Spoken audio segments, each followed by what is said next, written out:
हरियाणा विधानसभा चुनाव 2024 को लेकर पूर्व भाजपा सांसद और भारतीय कुश्ती महासंघ के पूर्व प्रमुख बृजभूषण शरण ने बड़ा दावा किया है। वह बोले कि लोकसभा में विपक्ष के नेता राहुल गांधी ने दीपेंद्र हुड्डा और भूपेंद्र हुड्डा के साथ मिलकर उनके खिलाफ साजिश की है। उन्होंने कोई गलती नहीं की, इसलिए उन्हें इसका कोई पछतावा नहीं है। ऐसे में सच सबके सामने आ गया। 18 जनवरी को जब जंतर मंतर पर 2023 में धरना प्रारंभ हुआ था, तो मैंने पहले दिन कहा था कि ये खिलाड़ियों का आंदोलन नहीं है, इसके पीछे कांग्रेस है। विशेष करके भूपेंद्र हुड्डा, दीपेंद्र हुड्डा, प्रियंका जी, राहुल जी, ये कांग्रेस का आंदोलन है। और आज ये बात सच साबित हुई कि इस पूरे आंदोलन में या हमारे खिलाफ जो षड्यंत्र हुआ, इसमें कांग्रेस शामिल थी और जिसको लीड भूपेंद्र हुड्डा कर रहे थे। देखिए, क्योंकि मैं बहुत दूर बैठा हूं, लेकिन हरियाणा की जनता को मैं कहना चाहता हूं कि भूपेंद्र हुड्डा और दीपेंद्र हुड्डा या बजरंग या दिनेश, ये लड़कियों के सम्मान के लिए नहीं बैठे थे। इनके इस घटना से हरियाणा की बेटियों को शर्मिंदगी का सामना करना पड़ रहा है। उसके जिम्मेदार हम नहीं हैं, उसके जिम्मेदार भूपेंद्र हुड्डा हैं, दीपेंद्र हुड्डा हैं और ये आंदोलनकारी हैं। और उस दिन ये क्या जवाब देंगे जब ये साबित हो जाएगा कि जिस दिन की घटना मेरे ऊपर लगाई जा रही है, उस घटना में मैं दिल्ली में मौजूद ही नहीं हूं। उस दिन क्या सामना करेंगे। और राजनीति के लिए इन्होंने बेटियों का इस्तेमाल किया, बेटियों को बदनाम किया, विशेष करके महिला खिलाड़ियों के सम्मान को ठेस पहुंचाया। और ये बेटियों के सम्मान के लिए नहीं लड़ रहे थे, ये राजनीति के लिए लड़ रहे थे। इनकी स्क्रिप्ट, पूरी स्क्रिप्ट कांग्रेस के द्वारा लिखी जा चुकी थी कि बेटियों का गुनाहगार मैं नहीं हूं। बेटियों के सम्मान का कोई अगर गुनाहगार है तो बजरंग है, दिनेश है, ये आंदोलनकारी है। और जो स्क्रिप्ट लिखा भूपेंद्र हुड्डा ने, ये जिम्मेदार हैं, मैं जिम्मेदार नहीं हूं। अब मुझको बीजेपी क्यों प्रचार के लिए भेजेगी? बहुत नेता हैं बीजेपी के अंदर, लेकिन अगर कहेगी तो मैं जा सकता हूं। चुनाव में कितना असर उनका होगा, क्या लगता है? देखिए, एक दिन कांग्रेस को पछताना पड़ेगा, एक दिन कांग्रेस को पछताना पड़ेगा। अब इस पर मैं कोई अपनी राय नहीं व्यक्त कर सकता हूं, लेकिन 18 जनवरी को जब जंतर मंतर पर प्रदर्शन शुरू हुआ था, तो उस दिन तमाम ऐसे लोग थे जिनको लगा था कि शायद इसमें सच्चाई है, महिलाओं के साथ बदतमीजी हुई है, बेटियों के साथ बदतमीजी हुई है। आज वो लोग भी अपने आप को छले महसूस करते हैं। देखिए, इन्होंने हरियाणा खेल के कारण या खेल का के क्षेत्र में भारत का मुकुट है, और जिस तरीके से इन्होंने लगभग 1.25 साल तक कुश्ती की गतिविधि को एक तरीके से ठप कर दिया। और क्या यह सत्य नहीं है कि एशिया चैंपियनशिप में, एशियन गेम्स में बजरंग बिना ट्रायल के गए थे? क्या यह सत्य नहीं है? मैं खुद पूछना चाहता हूं, कुश्ती के जो जानकार हैं उनसे पूछना चाहता हूं, विनेश फोगाट से पूछना चाहता हूं कि क्या एक खिलाड़ी एक दिन में 2 वजन में ट्रायल दे सकता है? क्या वजन के बाद 5 घंटे तक कुश्ती रुकवाई जा सकती है? आप नियम की बात कर रही हैं। क्या ये नियम है कि एक दिन में एक खिलाड़ी 2 वेट कैटेगरी में ट्रायल दे? इसमें आपने हक नहीं मारा? क्या 5 घंटे तक कुश्ती नहीं रखवाई? क्या रेलवे के रेफरियों का इस्तेमाल नहीं हुआ? आप कुश्ती जीत करके नहीं गई थी, आप चीटिंग करके गई थी, जूनियर खिलाड़ियों का हक मार करके गई थी। भगवान ने वही सजा दी है आपको। कुश्ती के मैदान में अच्छे अच्छे सूरमाओं को धूल चटाने वाली विनेश फोगाट ने अपना नया रास्ता तैयार कर लिया है। वो अब राजनीतिक अखाड़े में दांव पेच खेलते हुए नजर आएंगे। आज उन्होंने कांग्रेस पार्टी का हाथ थाम लिया। उनके साथ बजरंग पुनिया ने भी कांग्रेस ज्वाइन कर ली। रेसलिंग से संन्यास के बाद विनेश अब राजनीति में अपनी पारी की शुरुआत करने जा रही है। विनेश ने कांग्रेस पार्टी की सदस्य ली और वह प्रदेश में आगामी विधानसभा चुनाव में अपनी किस्मत आजमाएंगी। ऐसे में विनेश की राजनीति करियर, पहले आइए जानते हैं रेसलिंग में उनकी उन उपलब्धियों के बारे में जिनके बारे में बहुत ही कम लोग जानते हैं। कुश्ती के मैदान में अच्छे अच्छे सूरमाओं को धूल चटाने वाली विनेश फोगाट ने अपना नया रास्ता तैयार कर लिया है। वो अब राजनीतिक अखाड़े में दांव पेच खेलते हुए नजर आएंगी। आज उन्होंने कांग्रेस पार्टी का हाथ थाम लिया। उनके साथ बजरंग पुनिया ने भी कांग्रेस ज्वाइन कर ली है। रेसलिंग से संन्यास के बाद विनेश अब राजनीति में अपनी नई पारी की शुरुआत करने जा रही हैं। विनेश ने कांग्रेस पार्टी की सदस्यता ली और वह प्रदेश में आगामी विधानसभा चुनाव में अपनी किस्मत आजमाते हुए दिख सकती हैं। ऐसे में विनेश की कुछ खास उपलब्धियों के बारे में यहाँ पर हम जिक्र करेंगे, जिसको बहुत कम लोगों को उसकी जानकारी है। ओलंपिक पदक लाने से पहले उन्होंने राष्ट्रमंडल खेलों के अलावा एशियाई खेल, विश्व चैंपियनशिप और एशियाई चैंपियनशिप में तिरंगा लहराया है। 25 अगस्त 1994 को हरियाणा के बलाली गांव में विनेश फोगाट का जन्म हुआ था। विनेश का जन्म भारत के सबसे प्रसिद्ध कुश्ती परिवार में हुआ। विनेश के ताऊ महावीर फोगाट ने फोगाट बहनों को बहुत कम उम्र से ही इस खेल से परिचय करा दिया था। विनेश ने भी अपनी चचेरी बहनों गीता फोगाट और बबीता फोगाट के नक्शे कदम पर चल पड़ी। महज 9 साल की उम्र में विनेश के पिता का अचानक निधन हो गया। विनेश के ताऊजी ने अपने बेटियों के साथ विनेश को भी कुश्ती सिखानी शुरू कर दी। लड़कियों को पहलवानी सिखाने पर फोगाट परिवार को समाज में ताने दिए जाते थे, लेकिन फोगाट परिवार ने कभी पीछे मुड़कर नहीं देखा। विनेश फोगाट ने रेसलिंग की दुनिया में कई बड़ी उपलब्धियां हासिल की हैं। उन्हीं में से एक है एशियन गेम्स और कॉमनवेल्थ गेम्स में गोल्ड जीतना। इसकी खास बात यह है कि विनेश ने ये दोनों गोल्ड मेडल एक ही साल 2018 में जीते। इसी साल जकार्ता में हुए एशियन गेम्स में विनेश सोने का तमगा जीतकर इतिहास रच दिया। ऐसा करने वाली वो भारत की पहली महिला रेसलर हैं। विनेश फोगाट भारत की पहली महिला रेसलर हैं जिन्होंने कॉमनवेल्थ गेम में लगातार 3 गोल्ड मेडल जीतने का कारनामा किया है। इसकी शुरुआत साल 2014 के ग्लासगो कॉमनवेल्थ गेम से हुई। इसके बाद 2018 गोल्ड कोस्ट में भी उन्होंने मेडल अपने नाम किया और 2022 बर्मिंघम गेम्स में भी गोल्ड जीतकर उन्होंने हैट्रिक लगा दी। खेल की दुनिया के सबसे प्रतिष्ठित अवार्ड लॉरियस वर्ल्ड स्पोर्ट्स की तरफ से विनेश फोगाट को साल 2019 में नॉमिनेट भी किया गया था।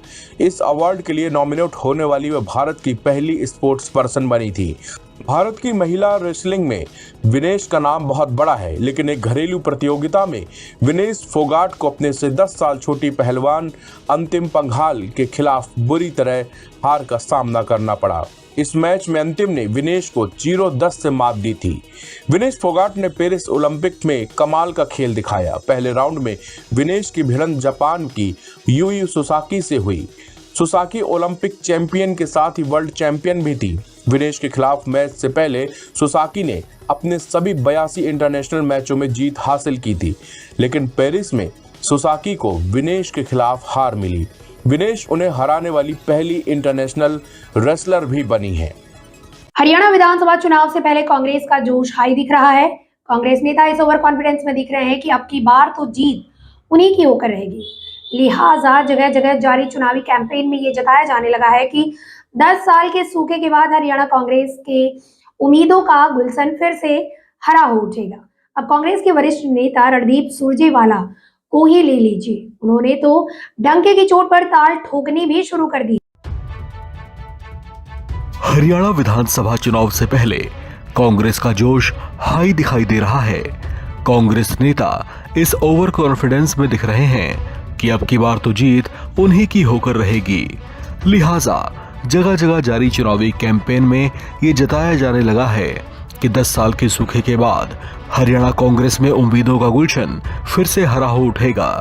अब कांग्रेस के वरिष्ठ नेता रणदीप सिंह सुरजेवाला को ही लीजिए, उन्होंने तो डंके की चोट पर ताल ठोकनी भी शुरू कर दी है। तो राज भी कांग्रेस का बनने लगा। आपके आशीर्वाद से 10 साल के बाद लोगों ने मन बना लिया है और कांग्रेस पार्टी का राज 3/4 बहुमत से, जब मैं पार्टी का प्रधान था 2005 में माजी, तो 67 सीट आई थी। मैं आज कह सकता हूं, क्यों, मैं पूरा हरियाणा 38 साल से घूमता हूं। कोई थोड़ा समय नहीं होता बाबूजी, 38 साल एक जिंदगी हो जाती है। तो मुझे एक एक हल्के का तजर्बा, सिर्फ अपने का नहीं, मैं बाकी हल्कों का भी तजर्बा। मैं आपको आज कह के जाता हूं, कांग्रेस की 70 से ज्यादा सीट आने लगेगी। देखा आपने, रणदीप सुरजेवाला ने तो ये भी बता दिया कि हरियाणा की 90 विधानसभा सीटों में से 70 सीटें अकेले कांग्रेस ही जीतने जा रही है। रणदीप सुरजेवाला की इन बातों के बड़े मायने हैं। सुरजेवाला ने कहा कि कांग्रेस की 70 सीटों पर जीत निश्चित है, तो क्या हरियाणा में कांग्रेस और आम आदमी पार्टी के बीच गठबंधन नहीं होने जा रहा? क्योंकि पिछले कई दिनों से कांग्रेस नेताओं के साथ आम आदमी पार्टी के नेता राघव चड्ढा गठबंधन को लेकर बैठकें और मंथन कर रहे हैं। चर्चा है कि आप और कांग्रेस में गठबंधन पर सहमति नहीं बन पा रही है। वहीं दूसरी तरफ हरियाणा कांग्रेस के नेता आम आदमी पार्टी के साथ गठबंधन का विरोध भी कर रहे हैं। राज्यसभा सांसद रणदीप सुरजेवाला ने आप और कांग्रेस के गठबंधन को लेकर कहा कि हरियाणा में आपकी जरूरत नहीं है, कांग्रेस अकेले प्रदेश में चुनाव लड़ने में सक्षम है। उन्होंने कहा कि कांग्रेस शीर्ष नेतृत्व का नजरिया अलग है। शीर्ष नेतृत्व इंडिया गठबंधन के साथियों को हर प्रदेश में इकट्ठे साथ लेकर चलना चाहता है, लेकिन हरियाणा में कांग्रेस अकेले चुनाव लड़ने और जीतने में सक्षम है। इस बीच रणदीप सिंह सुरजेवाला ने बातों ही बातों में एक सवाल का जवाब देते हुए कह दिया कि हर व्यक्ति अपने प्रांत का नेतृत्व करना चाहता है। मैं भी अपने प्रदेश का नेतृत्व करना चाहता हूं, लेकिन हमारी महत्वाकांक्षा पार्टी के फैसले से बड़ी नहीं है। हालांकि सभ्यता और मर्यादा के दायरे में रहते हुए उन्होंने सीधे और सरल तरीके से कहीं ना कहीं ये जता दिया है कि वे भी मुख्यमंत्री पद को पाने की लालसा रखते हैं। हालांकि साथ ही उन्होंने ये भी कहा कि कांग्रेस शीर्ष नेतृत्व का फैसला सर्वोपरि है, इसलिए पार्टी जो निर्णय लेगी वो मान्य होगा। यानी पार्टी आलाकमान तक पहुंचाने के लिए मन की इच्छा को उन्होंने जाहिर भी कर दिया और उसके महत्व और उसके मान सम्मान को भी उन्होंने कायम रखा। बीजेपी ने हरियाणा विधानसभा चुनाव के लिए 67 उम्मीदवारों का ऐलान कर दिया है। इसमें एक नाम है सुनील सांगवान का। सुनील सांगवान 2 दिन पहले ही बीजेपी में शामिल हुए थे और अब पार्टी उन्हें चरखी दादरी सीट से उम्मीदवार बना दिया है। सुनील के बीजेपी में शामिल होने और उम्मीदवार बनाए जाने को सत्ता सिस्टम गठजोड़ का उदाहरण बताते हुए सवाल भी उठाए जा रहे हैं। जेल विभाग में कार्यरत रहे सुनील सांगवान को बीजेपी उम्मीदवार बनाए जाने पर सवाल क्यों उठ रहे हैं? भारतीय जनता पार्टी ने हरियाणा विधानसभा चुनाव के लिए 67 उम्मीदवारों का ऐलान कर दिया है। इसमें से एक नाम है सुनील सांगवान का। सुनील सांगवान 2 दिन पहले ही बीजेपी में शामिल हुए थे और अब पार्टी ने उन्हें चरखी दादरी जैसी हॉट सीट से उम्मीदवार बना दिया है। सुनील सांगवान के बीजेपी में शामिल होने और उम्मीदवार बनाए जाने को सत्ता सिस्टम गठजोड़ का उदाहरण बताते हुए सवाल भी उठाए जा रहे हैं। जेल विभाग में कार्यरत रहे सुनील सांगवान कौन है और उन्हें बीजेपी उम्मीदवार बनाए जाने पर सवाल क्यों उठ रहे हैं, तो चलिए इस बारे में जानने की कोशिश करते हैं। सुनील सांगवान हरियाणा सरकार में राजस्व एवं सहकारिता मंत्री रहे सतपाल सांगवान के बेटे हैं। सतपाल सांगवान पूर्व मुख्यमंत्री बंसीलाल के करीबियों में गिने जाते थे। सुनील को साल 2002 में हरियाणा के जेल विभाग में तैनाती मिली थी। भौडेसी जेल में बतौर जेल उप अधीक्षक जेल विभाग के साथ सफर की शुरुआत करने वाले सुनील सांगवान की अंतिम तैनाती भी इसी जेल में रही। सुनील सांगवान ने जिस भौडसी जेल में बतौर जेल उपाधीक्षक जेल विभाग के साथ सफर शुरू किया था, उसी भौडसी जेल में जेल अधीक्षक पद पर रहते हुए वीआरएस भी ले लिया। वहीं इस मामले में दादरी विधानसभा सीट से भाजपा उम्मीदवार सुनील सांगवान कहते हैं कि मेरा परिवार पिछले 30 सालों से भाजपा से जुड़ा हुआ है। जिस क्षण से मेरी उम्मीदवारी की घोषणा की गई है, कांग्रेस पार्टी को लगा है कि वे हार जाएंगे दादरी विधानसभा क्षेत्र। मैंने 2019 में डेरा सच्चा सौदा प्रमुख गुरमीत राम रहीम की पैरोल को 2 बार खारिज कर दिया है। मैंने कभी भी उनकी पैरोल की सिफारिश नहीं की है। बता दें कि सुनील सांगवान को लेकर के राम रहीम का नाम उनसे जोड़ा जा रहा है। वहीं इस पूरे मसले पर सुनील सांगवान ने क्या कुछ कहा, सुनिए। ऐसे क्या कारण रह गया आपने तुरंत जेलर पद से वीआरएस ले लिया और आपको टिकट मिल गया? नहीं, इसका जवाब तो मैं क्या दूंगा, क्योंकि हमारा परिवार पिछले 30 साल से राजनीति में है और मेरा पिताजी, कोई भी एक दिन ऐसा नहीं जाता जिस दिन मेरे पिताजी फील्ड में नहीं होते हैं और हर आदमी के सुख दुख में तकलीफ में काम आते हैं। हर समस्या जब दादरी वालों को होती है तो वो सबसे आगे खड़े मिलते हैं। ये आप रोहतक जेल में करीब 5 साल तक जेल अधीक्षक रहे थे, तो आप पर आरोप है कि राम रहीम को आपने जेलर रहते हुए 6 बार पैरोल दी। देखो, कांग्रेस बौखला चुकी है। कांग्रेस जैसे ही मेरी टिकट की घोषणा हुई, उनको ये लगा कि दादरी और बारडा दोनों हलकों में हमारी हार निश्चित है, इसलिए कैसे बदनाम किया जाए। मैं आप लोगों के सामने कहता हूँ, गुरमीत राम रहीम की 2019 में 2 बार पैरोल मैंने रिजेक्ट की है, 2020 में उसकी पैरोल मैंने रिजेक्ट की है।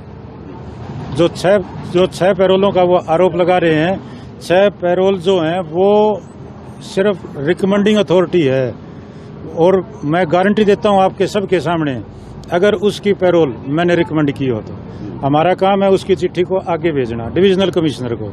डिसीजन अथॉरिटी है डिविजनल कमिश्नर। बहरहाल देखना ये होगा कि सुनील सांगवान पर दाव खेलना चरखी दादरी से बीजेपी के लिए कितना ज्यादा प्रभावकारी साबित होता है।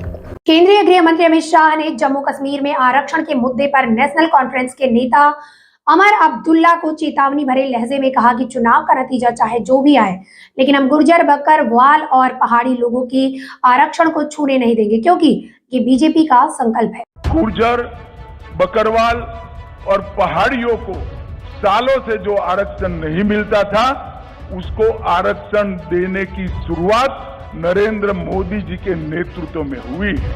उमर साहब, चुनाव का नतीजा जो आए वो आए, हम गुर्जर, बकरवाल और पहाड़ी के आरक्षण को आपको छूने नहीं देंगे, ये बात आप याद रखें। पहले डेमोक्रेसी 3 परिवारों में सीमित होकर रह गई थी।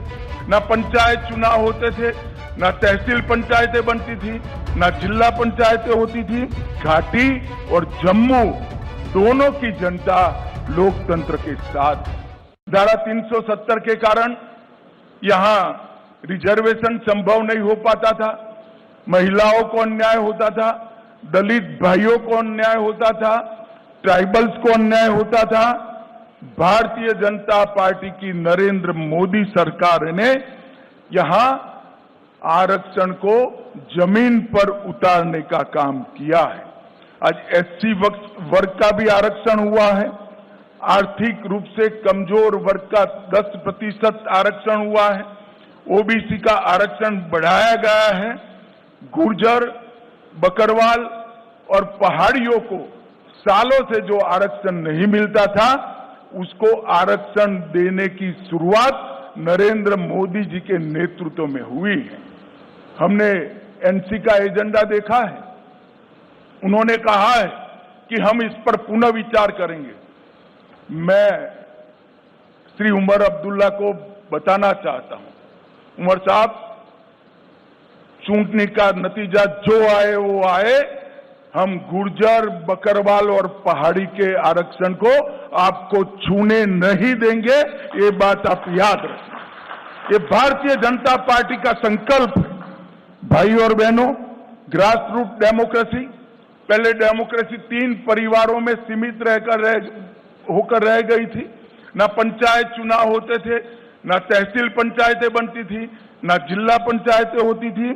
भारतीय जनता पार्टी की सरकार ने ग्राम पंचायत, तहसील पंचायत, जिला पंचायत और म्यूनिसिपैलिटी के चुनाव कर पंचायती राज को बहाल करने का काम किया है और यहां लोकतंत्र को प्रस्थापित किया है। पहले जम्मू कश्मीर में एक जमाना था कि 10% अगर वोटिंग हो जाती है तो सारे अंग्रेजी अखबारों में हेडलाइन बनता था कि जम्मू कश्मीर में डबल डिजिट वोटिंग हुआ। आज मैं बताना चाहता हूं, ब्लॉक विकास परिषद के चुनावों में 98.3% और अभी जो हुआ आम चुनाव उसमें 58.46% वोट, जो रिकॉर्ड वोट है, जो बताता है कि घाटी और जम्मू दोनों की जनता लोकतंत्र। उत्तर प्रदेश के हाथरस में एक दर्दनाक सड़क हादसा हुआ है जहां 15 लोगों की मौत हो गई और कई गंभीर रूप से घायल हुए हैं, जिन्हें इलाज के लिए अस्पताल में भर्ती कराया गया है। मृतकों की संख्या बढ़ने की आशंका बताई जा रही है। फूट फूट कर रोए अपनों को गंवाने वाले आंखों के आंसू थमने का नाम नहीं ले रहे। भयावह था हादसे का मंच।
शान मोहम्मद, पूरी घटना क्या हुई थी, कितने बजे का मामला है और कितने लोग आपके इस हादसे में?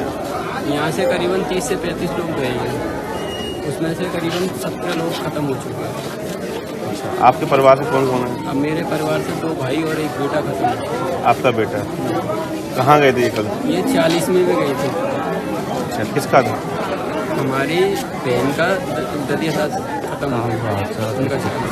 हादसा कितने, आपको कैसे पता चला, कहाँ हुआ? हमारे पास किसी भाई ने बोला कि भाई ऐसे एक्सीडेंट हो गया, बोल रहा हूँ, मगर गांव वालों ने मुझे नहीं जाने दिया और ये बोला कि तुम यहीं रहो, बाकी के सारे लोग पहुंच। इस नंबर पे मत। तो घर पे तुम अकेले रह गए थे कल? हाँ, मैं ही अकेला रह गया। ये हमारे गांव के ही, हमारे मकान के पास के ये मुस्लिम परिवार है जो अपने बेटी के यहाँ एक 13वीं में शामिल होने के लिए गए थे। 30-32 लोग, उनका ये एक टेम्पो में लोडर बोलते हैं उसमें गए थे, तो उधर से वापस आ रहे थे तो वहाँ से हाथरस बाईपास पर इनका एक रोडवेज बस से एक्सीडेंट हो गया है। उनमें इनके 17 लोग खत्म हो गए हैं। बहुत ही दर्दनाक घटना है हमारे क्षेत्र के लिए। अब इनको सुपुर्द खा किया जाएगा और बाकी जो प्रशासन से मदद है वो उनको 2-2 लाख मुख्यमंत्री राहत कोष से, 2 लाख प्रधानमंत्री को राहत कोष से मिलने की घोषणा हो गई है इनकी। बाकी घायलों को 50-50 हज़ार रुपये सरकार द्वारा दिया जा रहा है। अपने परिचय हो दीजिए। मैं यहाँ इस पंचायत का ग्राम प्रधान हूँ और ये मेरे बिल्कुल पारिवारिक लोग हैं, हमारे पड़ोसी हैं। बिल्कुल ये मृतक हैं, इनका पूरा परिवार बेचारा का। बजरंग पूनिया कांग्रेस पार्टी में शामिल हो गए हैं। दोनों को लेकर चर्चा है कि वे हरियाणा विधानसभा चुनाव में कांग्रेस की ही टिकट पर चुनाव लड़ने की भी तैयारी में है। हालांकि उनके इस फैसले के बाद हलचल तेज हो गई है। महिला पहलवानों को न्याय दिलाने की लड़ाई में विनेश फोगाट और बजरंग पूनिया के साथ मिलकर जिन साक्षी मलिक ने आवाज बुलंद की थी और जिन साक्षी मलिक को विनेश बजरंग का दोस्त समझा जाता था, उनको शायद उन दोनों की कांग्रेस पार्टी में शामिल होने का फैसला नागवार गुजरा है। लिहाजा साक्षी मलिक उनके इस फैसले से सहमत होती नहीं दिखाई दी। फैसला है, पर्सनल चॉइस है उनकी कि वो पार्टी में जाना चाहते हैं। बाकी मेरा मानना ये है कि कहीं ना कहीं हमें त्याग कर देना चाहिए और बाकी जो हमारा जो आंदोलन था, जो बहन बेटियों की लड़ाई थी, वो उसको गलत रूप ना दिया जाए। मैं अभी भी उस पर डट के खड़ी हूँ। बस मैं यही कहना चाहूँगी कि मैं हमेशा से रेसलिंग के लिए सोचती आई हूँ, रेसलिंग के हित में काम करती आई हूँ और हमेशा करती रहूंगी। मेरे पास भी ऑफर आए बड़े, लेकिन मुझे यूँ था कि मैं जिस चीज़ से जुड़ी हूँ, जो मैंने एक अच्छी शुरुआत की है, मैं उसको पूरा लास्ट तक लेकर जाऊँ। और जब तक जो है फेडरेशन हमारी क्लीन नहीं हो जाती, बहन बेटियों का शोषण बंद नहीं हो जाता, तो मेरी लड़ाई हम जो है जारी रहेगी। पहलवान विनेश फोगाट और बजरंग पुनिया कांग्रेस पार्टी में शामिल हो गए हैं। दोनों को लेकर चर्चा है कि वे हरियाणा विधानसभा चुनाव में कांग्रेस की ही टिकट पर चुनाव लड़ने की तैयारी कर रहे हैं। हालांकि उनके इस फैसले के बाद हलचल तेज हो गई है। महिला पहलवानों को न्याय दिलाने की लड़ाई में विनेश और बजरंग के साथ मिलकर जिन साक्षी मलिक ने आवाज बुलंद की थी और जिन साक्षी मलिक को विनेश बजरंग का दोस्त समझा जाता था, उनको शायद उन दोनों के कांग्रेस पार्टी में शामिल होने का फैसला नागवार गुजरा है। लिहाजा साक्षी मलिक उनके इस फैसले से सहमत होती नहीं दिखाई दी हैं। साक्षी मलिक ने विनेश और बजरंग के कांग्रेस में शामिल होने को लेकर कहा कि ये उनका निजी फैसला है, इससे किसी को कोई आपत्ति नहीं होनी चाहिए। उन्होंने कहा कि आंदोलन को अलग रूप नहीं दें। मेरे पास भी पार्टी ज्वाइन करने का ऑफर था, लेकिन मैं नहीं गई। मैं हमेशा से पहलवानों और रेसलिंग के साथ खड़ी रहूंगी। उनका इशारा साफ है कि कृपया करके आंदोलन को राजनीति से जोड़कर ना देखा जाए। व्यक्तिगत फैसला है, पर्सनल चॉइस है उनकी कि वो पार्टी में जाना चाहते हैं। बाकी मेरा मानना ये है कि कहीं ना कहीं हमें त्याग कर देना चाहिए। और बाकी जो हमारा जो आंदोलन था, जो बहन बेटियों की लड़ाई थी, वो उसको गलत रूप ना दिया जाए। मैं अभी भी उस पर डट के खड़ी हूँ। महिलाओं के लिए जो रेसलिंग में जो शोषण होता था और जो हमारा आंदोलन है, वो अभी भी मेरी तरफ से बिल्कुल जारी है। और बस मैं यही कहना चाहूँगी कि मैं हमेशा से रेसलिंग के लिए सोचती आई हूँ, रेसलिंग के हित में काम करती आई हूँ और हमेशा करती रहूंगी। मेरे पास भी ऑफर आए बड़े, लेकिन मुझे यूँ था कि मैं जिस चीज़ से जुड़ी हूँ, जो मैंने एक अच्छी शुरुआत की है, मैं उसको पूरा लास्ट तक लेकर जाऊँ। और जब तक जो है फेडरेशन हमारी क्लीन नहीं हो जाती, बहन बेटियों का शोषण बंद नहीं हो जाता, तो मेरी लड़ाई हम जो है जारी रहेगी। साक्षी जी, एक सवाल ये है कि जो राजनीति ज्वाइन करने का उन्होंने फैसला किया है, इसको आप किस तरह से देख रही हैं? हाँ देखो, ये तो उनका पर्सनल फैसला है। उनको इच्छा हुई मन में, उन्होंने पार्टी ज्वाइन करने की सोची, तो वो उनकी चॉइस है। उनको लगा कि उनको वहाँ बेहतर दिखाई दे रहा है, तो उन्होंने वो चीज़ फैसला लिया है। आपको लगता है कि अब जो इश्यूज आपके थे, जो आंदोलन के इश्यूज थे, उसको पार्टी में रह के उठा पाएंगी वो? देखो, मैं ये कहना चाहूंगी कि जो आंदोलन है उसको गलत रूप ना दिया जाए। उन्होंने चाहे आज रिजाइन दे दिया हो पार्टी में जाने के लिए, लेकिन आंदोलन जो मेरी तरफ से है, वो जो मेरी लड़ाई है, वो जारी है और मैं सदा इस चीज के लिए काम करती रहूंगी।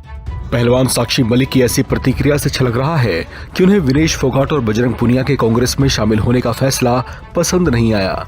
साक्षी मलिक के अलावा हरियाणा के मुख्यमंत्री नायब सैनी का भी इस पर बयान आया है। उन्होंने कहा कि हमने विनेश का सम्मान किया है, वो हमारी बेटी जैसी हैं और देश की शान हैं, लेकिन विनेश और बजरंग पुनिया दोनों कांग्रेस की राजनीति के शिकार हो गए हैं। उन्होंने आगे कहा कि अगर किसी युवा का मनोबल गिरता है तो हमारी जिम्मेदारी है कि उसका मनोबल बढ़ाने की दिशा में काम करें। सीएम सैनी ने कहा कि हमने विनेश को इनाम दिया, अगर वो फाइनल खेलती तो मेडल जीत कर आती। उन्होंने दुनिया में भारत का नाम ऊंचा किया। आपको बता दें कि इसे लेकर बृजभूषण शरण सिंह की ओर से भी बयान आया था। उन्होंने इस पर कहा था कि इस आंदोलन के पीछे कांग्रेस का हाथ था, लेकिन आरोप मुझ पर लगाए जा रहे थे। बृजभूषण सिंह ने कहा कि ये आंदोलन राजनीति से प्रेरित था, जबकि उनके कांग्रेस में शामिल होने के फैसले से इस बात से पर्दा उठ गया है। चंदौली भाजपा नेता की गुंडई पुलिस वाले को मारते हुए गाड़ी में बैठाया। चकिया तिराहे के करीब का बताया जा रहा वीडियो, पुलिस वाले को मारते हुए वीडियो वायरल। सूर्यमणि तिवारी हैं भाजपा नेता। भाजपा नेता के गुर्गों ने सिपाही को पीटते हुए गाड़ी में लादे हुए रवाना।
बिहार की राजनीति एक बार फिर चर्चा में है और इस बार सुर्खियों में है मुख्यमंत्री नीतीश कुमार और बीजेपी चीफ जेपी नड्डा की मुलाकात।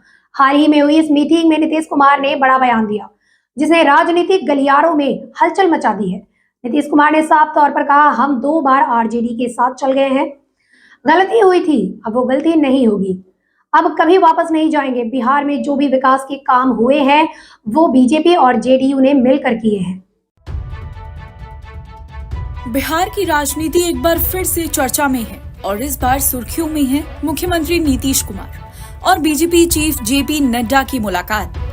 हाल ही में हुई इस मीटिंग में नीतीश कुमार ने एक बड़ा बयान दिया है जिसने राजनीतिक गलियारों में हलचल मचा दी है। नीतीश कुमार ने साफ तौर पर कहा कि हम 2 बार आरजेडी के साथ चले गए, गलती हुई थी, अब वो गलती नहीं होगी, अब कभी वापस नहीं जाएंगे।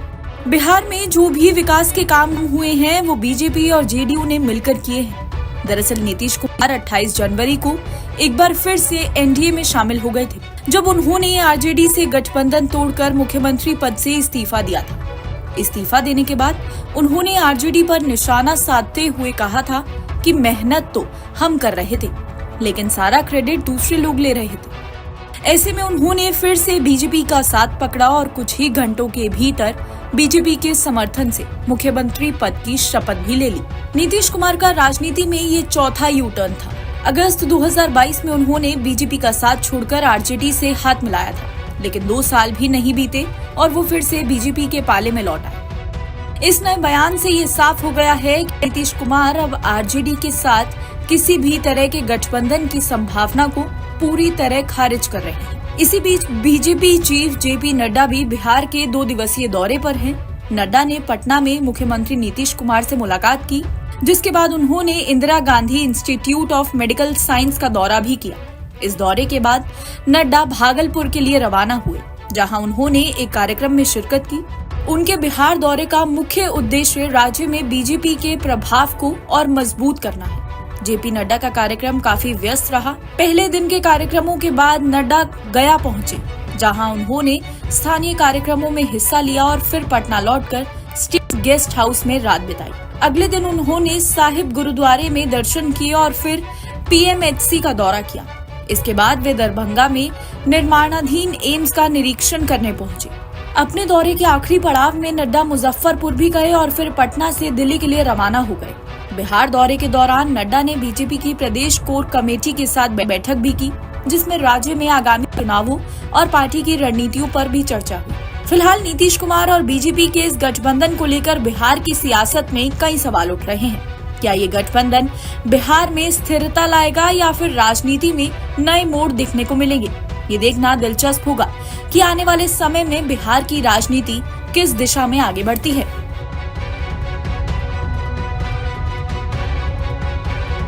सभी त्योहारों में गणेश महोत्सव का भी काफी महत्व है।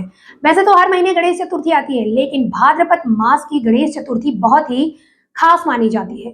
हिंदू पंचांग के अनुसार भाद्रपद मास के शुक्ल पक्ष की चतुर्थी तिथि को गणेश चतुर्थी मनाया जाता है। इस मौके पर गणपति जी के तमाम मंदिर बड़ी ही खूबसूरती के साथ सजाए गए हैं।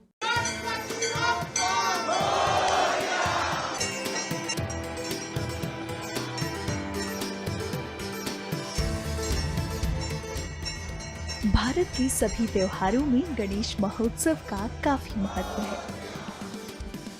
वैसे तो हर महीने गणेश चतुर्थी आती है, लेकिन भाद्रपद मास की गणेश चतुर्थी बहुत ही खास मानी जाती है। हिंदू पंचांग के अनुसार भाद्रपद मास की शुक्ल पक्ष की चतुर्थी तिथि को गणेश चतुर्थी मनाया जाता है। इस मौके पर गणेश जी के तमाम मंदिर बड़ी ही खूबसूरती के साथ सजाए गए हैं। आज गणेश चतुर्थी का पहला दिन है, ऐसे में आज हम आपको जगह जगह से गणपति भगवान की खूबसूरत झलकियां दिखाने वाले हैं। मुंबई स्थित लाल बागचा राजा मंदिर की शोभा देखते ही बन गई है। हर साल गणेश चतुर्थी के मौके पर लाल बागचा के रूप को देखने के लिए भक्त उत्साहित रहते हैं। इस बार भी ऐसा ही था। सोशल मीडिया पर लाल बागचा की तस्वीरें वायरल होने के साथ साथ लोग बड़ी संख्या में उनके दर्शन के लिए पहुंच रहे हैं। गणेश चतुर्थी के पहले दिन लाल बागचा राजा की विशेष पूजा की गई। दर्शन के लिए पहुंचे श्रद्धालुओं ने ऐसी प्रतिक्रिया दी। बहुत अच्छा बंदोबस्त था इस बार, वहाँ कुछ परेशानी नहीं हुई है। हम लोग को सबसे मस्त इस बार व्यवस्था किया गया है। हम लोग हर साल लालबाग आते हैं, जो व्यवस्था है बहुत बेहतरीन है, कोई प्रकार की कोई दुविधा नहीं हो रही है। बहुत अच्छे से सब लोग ख्याल रख रहे हैं, सिक्योरिटी अच्छी है और सारे दर्शन वगैरह हर साल नया नया होता है। बहुत बहुत मजा आता है और हर साल हम लोग दर्शन करने पहले दिन आ जाते हैं। अभी जाके नंबर लगा है, लेकिन बहुत अच्छा लग रहा है और दर्शन करने के बाद बहुत अच्छा फील हो रहा है। सिद्धिविनायक मंदिर में गणपति भगवान की भव्य आरती की गई। गणेश चतुर्थी के पहले दिन भगवान गणेश का बेहद प्यारा श्रृंगार किया गया है। मंत्रोच्चारण से वातावरण शुद्ध हो उठा। इस पल के साक्षी बनने के लिए भक्तों की भीड़ उमड़ी। नागपुर स्थित श्री गणेश मंदिर से भी कुछ ऐसी ही झलकियां सामने आई, जहां भगवान की मूर्ति माला फूल से सजी दिखी और पुजारी आरती करते दिखे। अहमदाबाद के वस्त्रपुर महागणपति मंदिर में घंटों की ध्वनि से वातावरण भक्तिमय हो उठा। गणेश चतुर्थी के प्रथम दिन भगवान गणेश की आरती की गई और विशेष पूजन किया गया। पुरुषों की ऊंची कूद में पेरिस पैरालंपिक 2024 में स्वर्ण पदक जीतने के बाद भारतीय पैरा एथलीट प्रवीण कुमार ने कहा कि वह इस बार गोल्ड जीतने के लिए दृढ़ थे और भारत वापस जाते समय पछतावा नहीं करना चाहते थे। इस मूवमेंट के लिए मैं 3 साल से वेट कर रहा हूँ। मैं इस चीज़ से डर रहा था इवेंट से पहले कि अगर सिल्वर आ गया, ब्रॉन्ज आ गया तो मेरे को पछतावा होगा। मुझे पछतावा नहीं चाहिए और ये पछतावा मुझे खा जाएगा। गोल्ड तो चाहिए यार, नहीं तो मेरे से इंडिया नहीं जाएगा वापस। इनका जुनून, इनकी मेहनत, इनका डिसिप्लिन ने आज स्पोर्ट्स साइंस को चैलेंज किया है और इन्होंने जो जंप लगाया है वो जंप नहीं था, वो उड़ान थी। पहले मैंने सोचा नहीं था कि ये पल भी आएगा। मैं बस अपना पर्सनल बेस्ट सोच रहा था कि मुझे पर्सनल बेस्ट करना है, लेकिन अभी मेरे पास वर्ड्स नहीं है कि मैं अपने आप को कैसे बोलूं, बताऊं कि मैं कितना खुश हूँ अंदर से। जब 2.08 फर्स्ट अटेम्प्ट में लगा तो कॉन्फिडेंस आया कि हाँ अब शायद मेरा गोल्ड लग जाएगा। उसके बाद 210 पर अटेम्प्ट लिया। सर ने बोला था कि अपना पर्सनल बेस्ट करना और कुछ मत सोचना, तो मेडल वेडल आए ना आए उससे कोई प्रॉब्लम नहीं है, लेकिन पर्सनल बेस्ट होना बहुत ज़रूरी है इस टाइम। अभी आप खड़े हुए जी और पोडियम पे और नेशनल एंथम बजा, वो फीलिंग कैसी थी? विदेशी सरजमी पे, पेरिस की सरजमी पे भारत का राष्ट्रीय गान। ये सर, इस मूवमेंट के लिए मैं 3 साल से वेट कर रहा हूँ कि ये वाला कि मेरा नेशनल एंथम, मेरे देश का राष्ट्रीय गान मेरी वजह से बज रहा है और मेरी वजह से आज मैं पहली बार ओलंपिक्स में जो मेरा सपना है वो मेरा पूरा साकार हुआ है।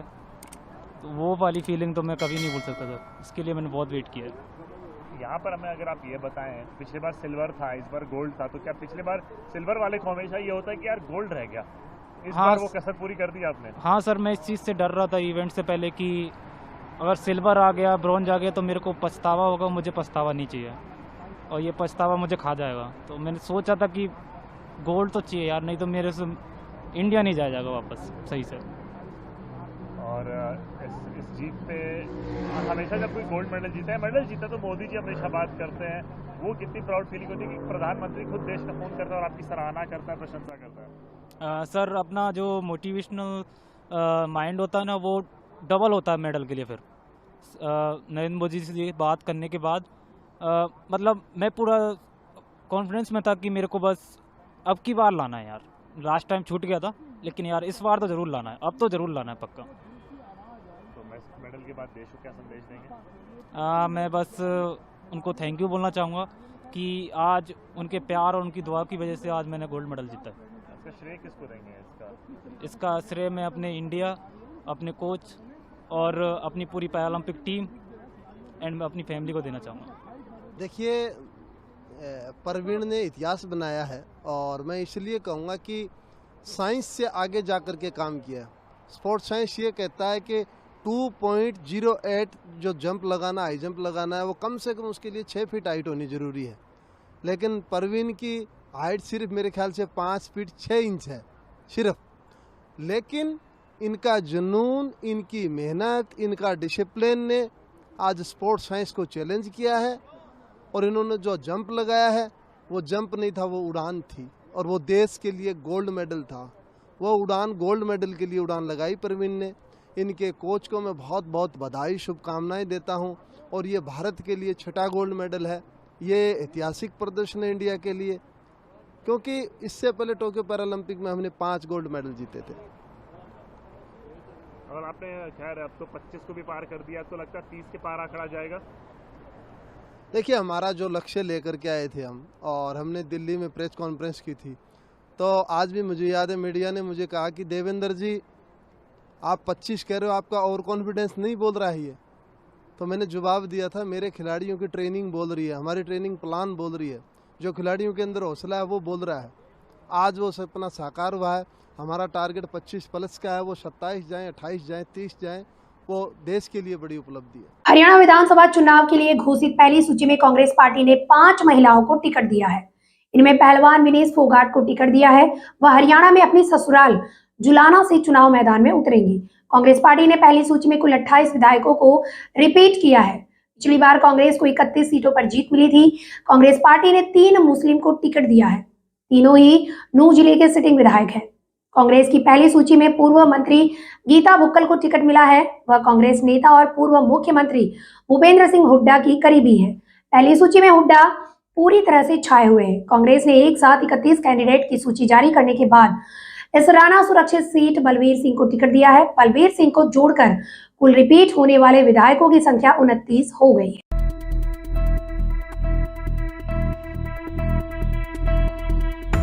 हरियाणा विधानसभा चुनाव के लिए घोषित पहली सूची में कांग्रेस पार्टी ने 5 महिलाओं को टिकट दिया है। इसमें पहलवान विनेश फोगाट को भी टिकट दिया गया है। वो हरियाणा में अपनी ससुराल जुलाना से चुनावी मैदान में उतरेंगी। कांग्रेस पार्टी ने पहली सूची में कुल 28 विधायकों को रिपीट किया है। पिछली बार कांग्रेस को 31 सीटों पर जीत मिली थी। कांग्रेस पार्टी ने 3 मुस्लिम को भी टिकट दिया है। तीनों ही नूंह जिले से सिटिंग विधायक हैं। कांग्रेस की पहली सूची में पूर्व मंत्री गीता भुक्कल को टिकट मिला है। वह कांग्रेस नेता और पूर्व मुख्यमंत्री भूपेंद्र सिंह हुड्डा की करीबी हैं। पहली सूची में हुड्डा पूरी तरह से छाए हुए हैं। कांग्रेस ने एक साथ 31 कैंडिडेट की सूची जारी करने के बाद इस राणा से बलवीर सिंह को टिकट दिया है। बलवीर सिंह को जोड़कर कुल रिपीट होने वाले विधायकों की संख्या 29 हो गई है। कांग्रेस ने बीजेपी की पहली सूची के बाद हुई बगावत को देखते हुए सावधानी बरती है। पार्टी ने उन सीटों पर टिकट का ऐलान नहीं किया है जहां पर ज्यादा घमासान है। पार्टी ने 31 सीटों में 28 एमएलए को रिपीट किया है। ऐसे में बगावत की गुंजाइश काफी कम है। पार्टी ने लाडवा सीट से मौजूदा विधायक मेवा सिंह पर भी भरोसा व्यक्त किया है। इस सीट से बीजेपी के मुख्यमंत्री नायब सैनी को टिकट दिया गया है। कुरुक्षेत्र में आने वाली यह सीट सीएम के लड़ने के चलते सुर्खियों में है। कांग्रेस पार्टी की 32 सीटों की सूची बताती है कि पार्टी ने अपने उन विधायकों को भी कैंडिडेट बनाया है जिनके खिलाफ ईडी की जांच चल रही है। इसमें सुरेंद्र पंवार, रावदान सिंह और धर्म सिंह छौकर का नाम शामिल है। पार्टी ने तीनों को टिकट दिया है। कांग्रेस के सोनीपत से विधायक सुरेंद्र पंवार तो जेल में है। पहलवान विनेश फोगाट को कांग्रेस ने काफी मुश्किल सीट से उतारा है। जुलाना सीट पर पिछले बार जेजेपी जीती थी। इससे पहले इस सीट पर इनेलो का कब्जा था। कांग्रेस पार्टी आखिरी बार 2005 में सीट से चुनाव जीती थी। तब पुलिस महकमे के बड़े अफसर रहे शेर सिंह जीते थे। अब विनेश फोगाट पर जुलाना में दंगल में जीत की चुनौती है। जुलाना में उनकी ससुराल है। कांग्रेस की पहली सूची में पूर्व मुख्यमंत्री भूपेंद्र सिंह हुड्डा हावी हैं। सूची में तमाम नामों को देखें तो उनके करीबियों को टिकट दिया गया है, जिसमें गीता भुक्कल और रावदान सिंह, रघुवीर सिंह कादियान के नाम प्रमुख है। पहली सूची को देखते हुए कहा जा सकता है कि हुड्डा कम से कम पार्टी के अपने विरोधियों पर भारी जरूर पड़े हैं। पार्टी ने पहली सूची में 5 महिलाओं को टिकट दिया। इनमें विनेश फोगाट, गीता भुक्कल, शैली चौधरी, रेणु बाला, शकुंतला खट्टक का नाम शामिल है। गीता भुक्कल पहले भी मंत्री रह चुकी हैं। वह कांग्रेस की आखिरी सरकार में शिक्षा मंत्री थी। विनेश फोगाट को टिकट देकर कांग्रेस ने खिलाड़ियों को साधने की कोशिश की है। बीजेपी भी अगली सूची में खिलाड़ियों को मौका दे सकती है। हरियाणा बीजेपी के सीनियर लीडर पूर्व गृह मंत्री अनिल विज ने पहलवान विनेश फोगाट के कांग्रेस में शामिल होने पर कटाक्ष भी किया है। विज ने कहा कि अगर फोगाट देश की बेटी से कांग्रेस की बेटी बनना चाहती हैं तो इससे बीजेपी को कोई ऐतराज नहीं है। अनिल विज का यह बयान विनेश फोगाट और साथ ही पहलवान बजरंग पुनिया के कांग्रेस में शामिल होने पर आया है। अनिल विज ने टिप्पणी की और कहा कि वो देश की बेटी से कांग्रेस की बेटी बनना चाहती हैं तो हमें भला क्या ऐतराज होगा। भारतीय कुश्ती महासंघ के अध्यक्ष संजय सिंह ने भारतीय पहलवान विनेश फोगाट और बजरंग पुनिया के कांग्रेस में शामिल होने पर कहा, ये होना ही था। सर्वविदित है कि ये पूरा आंदोलन कांग्रेस के इशारे पर हो रहा था, जिसके कर्ता धर्ता दीपेंद्र हुड्डा थे। ओलंपिक में कुश्ती के 4-5 मेडल आने वाले थे। आंदोलन करके उसमें भी बाधा पहुंचाई गई। अब ये कुश्ती संघ का कुछ भी नहीं कर पाएंगे। इनका कुछ भी असर हमारे कुश्ती संघ पर नहीं पड़ेगा। धरने की नींव उसी दिन पड़ गई थी जिस दिन हमारे यशस्वी प्रधानमंत्री जी ने भारतीय कुश्ती संघ के अध्यक्ष बृजभूषण शरण सिंह की बड़ाई अपने उससे किया था कि कुश्ती सुरक्षित हाथों में है। ये सब एक षड्यंत्र इसलिए भी किया गया कि ओलंपिक में कुश्ती के 4-5 मेडल जो आने वाले हैं, आंदोलन करके उस मेडल को भी डिस्टर्ब किया। नहीं, इनको जो करना थे कर चुके। अब ये खेल का कुछ भी नहीं कर पाएंगे। कुश्ती संघ का ये मतलब कुश्ती संघ और किसी भी खिलाड़ी का ये और कांग्रेस ये दोनों कुश्ती के लिए राहु केतु हो गए और राहु केतु होकर के ये कुश्ती को खा गए। तो यह तो होना ही था। पूरे देश सर्वविदित है कि यह पूरा आंदोलन कांग्रेस के इशारे पे हो रहा था और उसके पूरे कर्ता धर्ता थे दीपेंद्र हुड्डा फैमिली पूरी। हरियाणा से इसकी चिंगारी लगाई गई और यह इस धरने की नींव उसी दिन पड़ गई थी जिस दिन हमारे यशस्वी प्रधानमंत्री जी ने भारतीय कुश्ती संघ के अध्यक्ष बृजभूषण शरण सिंह की बड़ाई अपने उससे किया था कि कुश्ती सुरक्षित हाथों में है और पिछले 12 साल में कुश्ती को इन्होंने जो बढ़ाया था और यह ओलंपिक ईयर था। ये सब एक षड्यंत्र इसलिए भी किया गया कि ओलंपिक में कुश्ती के 4-5 मेडल जो आने वाले हैं, आंदोलन करके उस मेडल को भी डिस्टर्ब किया गया। सर, ये बड़ा फैक्टर रहा कि ओलंपिक में जो कुश्ती में कम मेडल आया, जबकि पिछले कई सालों से कुश्ती में ज़्यादा मेडल आ रहा था। तो आप इसको किस तरीके से देखते हैं? यही देखते हैं इनको, ये जो इस कुश्ती का मेडल नहीं आना, ओलंपिक ईयर में 2 साल न कुश्ती की कोई एक्टिविटी हुई है, सारे कुछ भी नहीं हुआ, तो उसकी वजह से मेडल कम आए। हमारे पहलवान प्रैक्टिस नहीं कर पाए। नहीं, हमारे इस बार कई अच्छे पहलवान थे जो कि प्रैक्टिस और आंदोलन किया, उसमें मेडल नहीं ले आ पाए। कितना बड़ा असर करेगा जब ऐसे पुराने खिलाड़ी जब पॉलिटिकल वे में हो जाएंगे और उनका कहीं ना कहीं जो नए खिलाड़ी हैं उनको उनका करियर एक तरीके से बर्बाद होते हैं? नहीं, इनको जो करना थे कर चुके। अब ये खेल का कुछ भी नहीं कर पाएंगे। कुश्ती संघ का ये मतलब कुश्ती संघ और किसी भी खिलाड़ी का, क्योंकि आप लोग भी देख रहे हैं कि हमारे जूनियर खिलाड़ी अब अपने पूरे शबाब पे आ चुके हैं। अभी 2 बार हमारी महिला चैंपियनशिप मिल चुकी। एशिया चैंपियनशिप में अंडर 17 में मिला है और वर्ल्ड चैंपियनशिप में भी अंडर 17 को महिला टीम चैंपियन हुई है। इससे हमारे सभी जूनियर खिलाड़ी उभर चुके हैं और वो अपने प्रैक्टिस में लग गए हैं।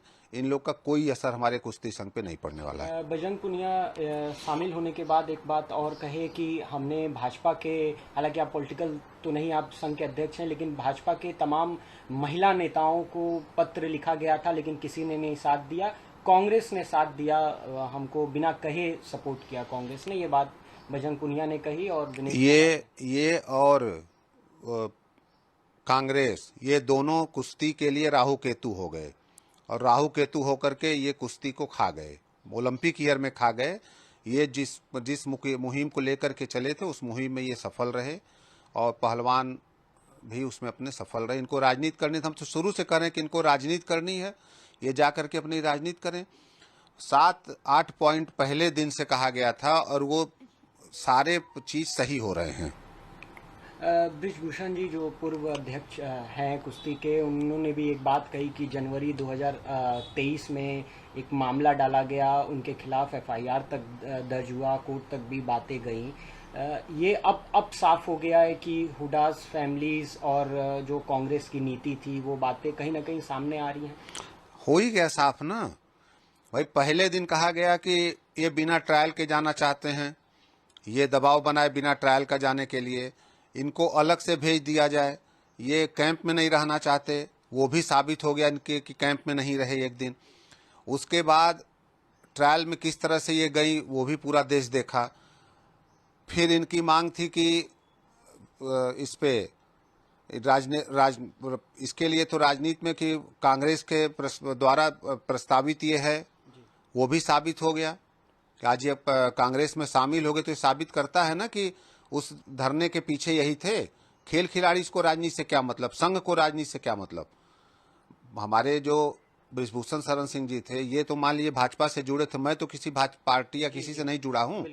तो मैं तो शुरू से यही कह रहा था कि जब माननीय अध्यक्ष जी ने कुश्ती से किनारा कर लिया और ये भी कुश्ती से छोड़ दिए, तो ये लोग अपनी कुश्ती को कुश्ती की तरह चलने दें, उसमें राजनीति क्यों ला रहे थे। तो यह पूरा आंदोलन राजनीति से प्रेरित था।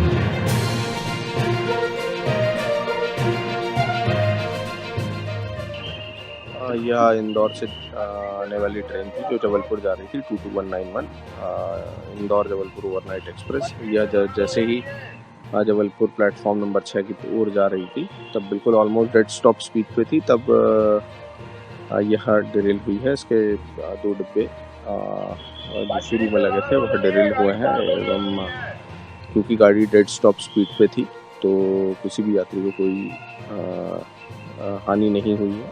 सभी सुरक्षित हैं, सब अपने घर की ओर रवाना भी हो चुके हैं एवं यह घटना जो है लगभग 5:50 की है जब वो ट्रेन प्लेटफॉर्म में एंटर हो गई। स्टेशन से जो बिल्कुल आपने बताया कि 5 किलोमीटर की डिस्टेंस से प्राइमरी आप लोग निरीक्षण कर रहे हैं, देख रहे हैं, उस समझ में आया हो तो बता पाएं। नहीं, यह 100 से 200 मीटर 100-150 मीटर दूरी पर प्लेटफॉर्म, मतलब स्टेशन के एंड ऑफ प्लेटफॉर्म से लगभग 150 मीटर दूर।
मेडिकल कॉलेज एंड हॉस्पिटल में महिला डॉक्टर के साथ हुई दरिंदगी और फिर हत्या के बाद हर जगह लोग गुस्साए हुए हैं। आम जनता से लेकर डॉक्टर तक इंसाफ की मांग कर रहे हैं। इस बीच सीबीआई ने मामले में गैंगरेप की संभावना को खारिज कर दिया है। सीबीआई ने साक्ष्यों के हवाले से बताया कि आरजीकर अस्पताल में हुए बलात्कार और हत्या में सिर्फ संजय रॉय ही शामिल था। सूत्रों के हवाले से एनडीटीवी ने इसकी जानकारी दी। सीबीआई के सूत्रों ने बताया कि जांच अपने अंतिम चरण में है। सीबीआई मामले में अब तक करीब 100 से ज्यादा लोगों के बयान भी दर्ज कर चुकी है।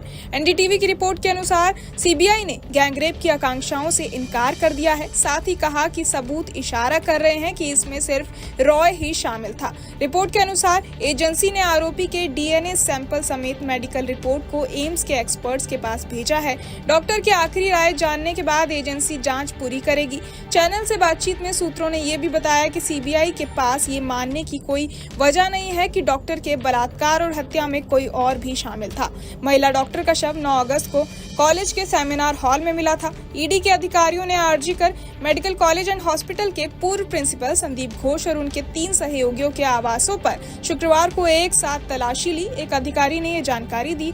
घोष के बोलिया घाटा स्थित आवास और हावड़ा तथा सुभाष ग्राम में 2 स्थानों पर छापेमारी की गई। चारों पहले से ही सीबीआई की हिरासत में हैं। अब आपको बता दें कि सीबीआई इस मामले में अब तक करीब 100 से ज्यादा लोगों के बयान भी दर्ज कर चुकी है। 10 लोगों के पॉलीग्राफ टेस्ट कराए गए जो सीबीआई की एसओपी का हिस्सा थे, जिससे चार्जशीट पेश करते समय कोई कमी न रह जाए। अब बात करें कि महिला डॉक्टर से जुड़ा ये पूरा मामला क्या है, तो ट्रेनी डॉक्टर का शव 9 अगस्त की सुबह अस्पताल के सेमिनार हॉल के अंदर पाया गया था और संजय रॉय को अगले दिन अरेस्ट कर लिया गया था। कलकत्ता हाईकोर्ट ने 13 अगस्त को जांच कोलकाता पुलिस से सीबीआई को देने का आदेश दिया था और सीबीआई ने 14 अगस्त को केस की जांच शुरू कर दी थी। मामले में इंडियन मेडिकल एसोसिएशन यानी IMA ने कोलकाता के आरजीकर अस्पताल के पूर्व प्रिंसिपल संदीप घोष की सदस्यता निलंबित कर दी है। आरजीकर मेडिकल अस्पताल के सेमिनार हॉल से 9 अगस्त को 31 साल की ट्रेनी महिला डॉक्टर का शव मिला था। उसके शरीर से कपड़े गायब थे, खून बह रहा था, शरीर में चोटों के निशान थे। इस घटना के बाद रेजिडेंट डॉक्टर्स में नाराजगी बढ़ गई थी और वो हड़ताल पर चले गए थे। मामले में पुलिस ने आरोपी संजय रॉय को गिरफ्तार कर लिया है। मामले के तूल पकड़ने पर हाई कोर्ट ने मामले की जांच सीबीआई को सौंप दी है।